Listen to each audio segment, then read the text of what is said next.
இந்த கோட்டை பேர் சொல்லுவாங்க Amber fort and Amber palace. இந்த பேலஸ்க்கு 400 வருஷம் ஆச்சு.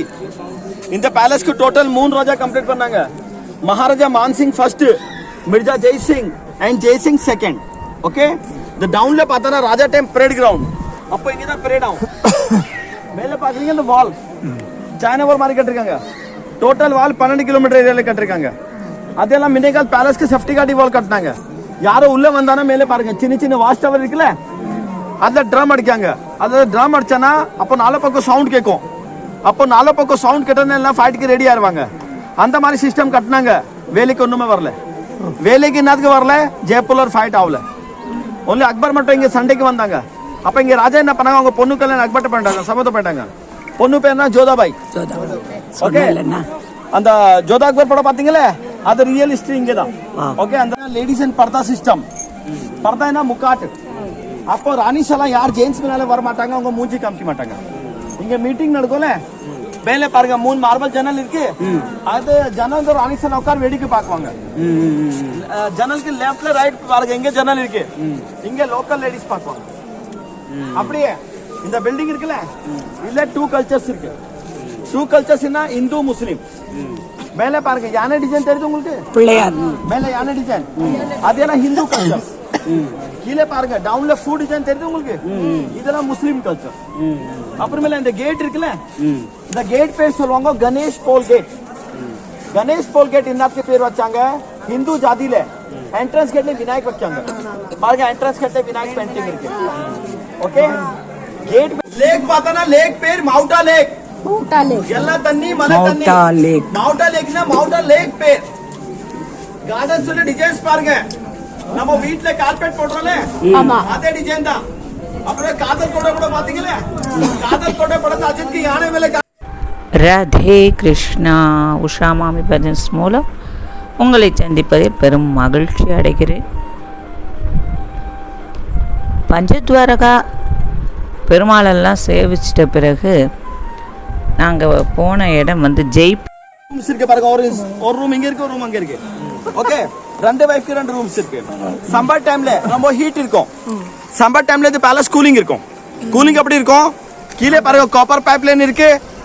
காப்பர் பைப் லைன் மேல பிராஸ் கம்பி இருக்குல்ல, அந்த மார்பல் உள்ளே சின்ன பைப் லைன் இருக்கு. பைப்ல சின்ன சின்ன ஓட்டை இருக்கு.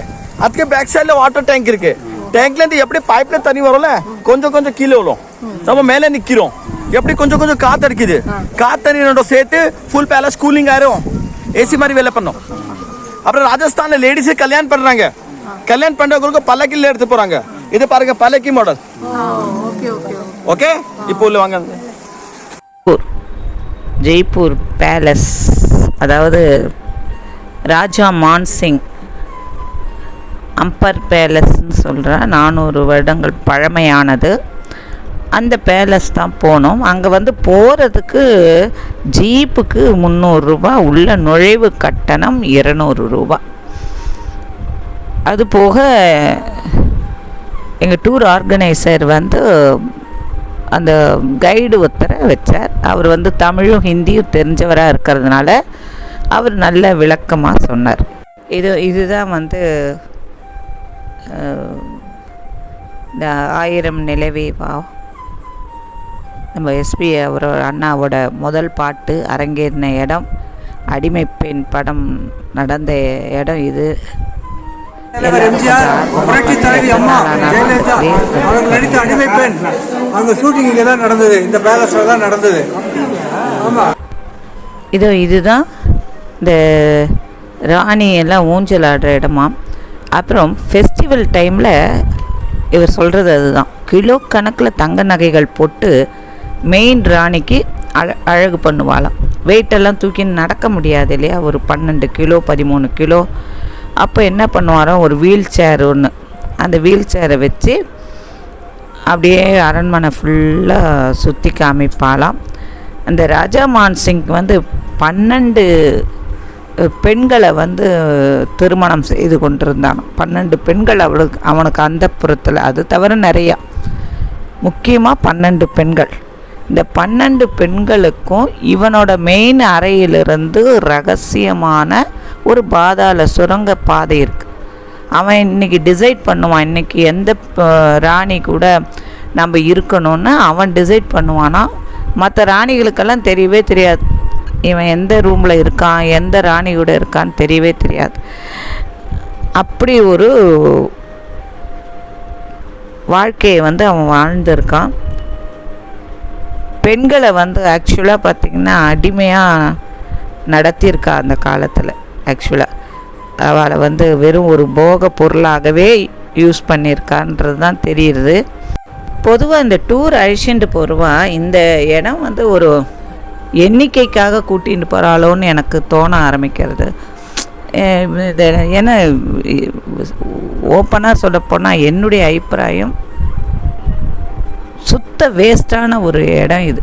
ஆக்சுவலாக பார்த்திங்கன்னா இதில் பெருமைப்பட என்ன இருக்குது? ஒரு ராஜா 12 ராணியை இது பண்ணிட்டுருக்கான், அந்த புறத்தில் வச்சுட்டுருக்காங்கிறதோ அல்லது அவளை ஒரு அடிமை மாதிரி போகப்பொருளாக வச்சுட்டுருக்காங்கிறதோ என்ன வரலாறு சிறப்புன்னு எனக்கு தெரியல. எனக்கு அதனால் இந்த இடம் கொஞ்சம் பிடிக்காமையே போயிடுத்து. நான் ரசிக்கவே இல்லை. அதுக்கு ராஜா மான்சிங் என்ன பண்ணாங்க, 12 ராணி ரூம்ல 12 படி கட்டிருக்காங்க. ராஜாக்கு எந்த ராணி ரூம்ல போனா பயப்படி வருவாங்க, பயப்படி போயிருவாங்க. பக்கத்துக்கு ராணிக்கு தெரியாது ராஜா எங்க இருக்காங்க. எத்தனையோ இதுவும் சரி, தாஜ்மஹாலும் சரி, அது கம்பல்சரி இந்த டூர் கூட்டின்னு போகிறவா எல்லாருமே. ஏன்னா மற்றவா கேட்குறா, நமக்கு பிடிக்கலைங்கிறதுக்காக எல்லாருக்கும் பிடிக்காமல் போகாது. நிறைய பேர் கேட்குறாங்கிறதுக்காக எல்லாரும் அழிச்சுட்டு போகிறா. நீங்கள் திருநெல்வேலி நெல்லையப்பர் சுவாமி சந்நிதியில் ஒரு யாழி வாய்க்குள்ளே ஒரு உருண்டை கல் இருக்கும். அதை நீங்கள் என்ன பண்ணாலும் எடுக்கவே முடியாது, டெக்னிக்காக சுற்றிகிட்டே இருக்கும். இதெல்லாம் இதெல்லாம் நம்ம சிற்பத்திறனுக்கு ஒரு பெரிய ஒரு அடையாளமாக இருக்கும்போது இந்த அம்பர் பேலஸ், அதான் இந்த கோட்டை எனக்கு ரசிக்கலை. ஸோ அடுத்த தடவை நீங்கள் எல்லாம் போனால் கண்டிப்பாக இந்த இடத்துக்கு போகாதீங்க. ஆமாம், வெறும் waste, money waste, time waste. அப்புறம் ஒரே டயர்டு. ஏன்னா அங்கேயும் இங்கேயும் சுற்றி காமிச்சிட்டு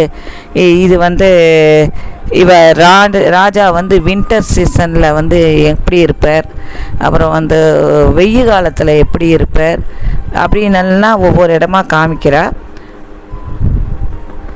அந்த சுற்றி காமிக்கிறவாளுக்கும் ஏதோ 2 விஷயங்கள் சொல்லணுமேனு சொல்கிற, அது அவ்வளோதான். ஆனால் நான் ரசிக்கலை.